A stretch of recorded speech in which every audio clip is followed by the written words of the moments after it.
हरे कृष्ण, राधे राधे। आज इस पावन क्षण में आपका स्वागत है। यह समय हमारे लिए विशेष है क्योंकि हम एक ऐसी एकादशी की कथा का श्रवण करने जा रहे हैं जिसका महात्म्य स्वयं भगवान श्री कृष्ण ने समझाया है। जब भगवान कहते हैं कि जो व्यक्ति इस भारत भूमि में जन्म लेकर एकादशी व्रत का पालन करता है वह उन्हें अत्यंत प्रिय है, तो सोचिए इस व्रत का महत्व कितना विशाल और गूढ़ है। यह कथा हमारी आत्मा को उस ईश्वर से जोड़ने का एक माध्यम है जिसे हम सब अपने हृदय में बसाते हैं। युधिष्ठिर महाराज ने एक बार भगवान श्री कृष्ण से जिज्ञासा की कि पौष मास के कृष्ण पक्ष में आने वाली एकादशी कौन सी है, उसकी व्रत विधि क्या है और इस दिन के आराध्य कौन है। भगवान ने कहा कि मैं यज्ञ, तप और दान से उतना प्रसन्न नहीं होता जितना अपने भक्तों के एकादशी व्रत करने से होता हूँ। इस दिन को सफला एकादशी कहते हैं। यह व्रत भगवान नारायण को समर्पित है। इस दिन भक्तों को संपूर्ण श्रद्धा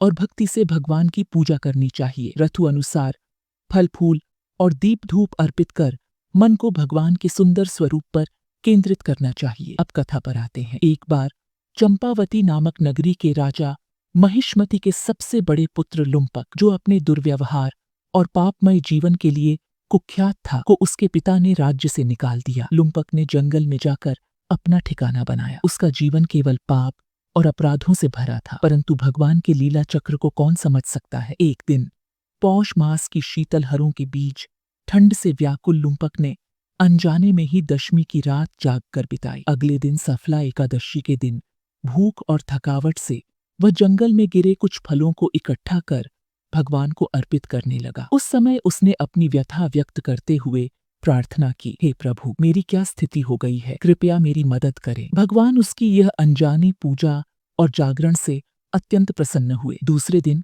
एक अद्भुत घटना घटी। एक दिव्य घोड़ा प्रकट हुआ और एक आकाशवाणी हुई जिसने लुम्पक को बताया कि उसकी तपस्या और सफला एकादशी के व्रत के कारण उसके सारे पाप नष्ट हो गए हैं। उसे उसके पिता का राज्य और सम्मान वापस मिलेगा। लुम्पक ने अपने जीवन में बदलाव किया, धर्ममय जीवन अपनाया और भगवान विष्णु की कृपा से सुखमय जीवन व्यतीत किया। अंततः उसे वैकुंठ धाम की प्राप्ति हुई। भगवान श्री कृष्ण ने कहा, जो इस कथा को सुनता है उसे सहस्त्र यज्ञ के बराबर पुण्य प्राप्त होता है। एकादशी व्रत के पारण का भी अत्यधिक महत्व है। द्वादशी के दिन स्नान, पूजा और दान करने के बाद व्रत का पारण करना चाहिए। ऐसा न करने पर व्रत का पुण्य क्षीण हो जाता है। सफला एकादशी की यह कथा न केवल हमारे जीवन को दिशा देती है बल्कि भगवान से जुड़ने का सरल मार्ग भी प्रदान करती है। अगर यह कथा आपके हृदय को छू गई हो तो इसे औरों के साथ साझा करें। हमारे चैनल को सपोर्ट करें ताकि हम ऐसी और भी कथाएं आपके समक्ष ला सकें। तो चलिए इस सफला एकादशी पर भगवान श्री हरि का स्मरण करें और उनकी कृपा का अनुभव करें। राधे राधे। हरे कृष्ण।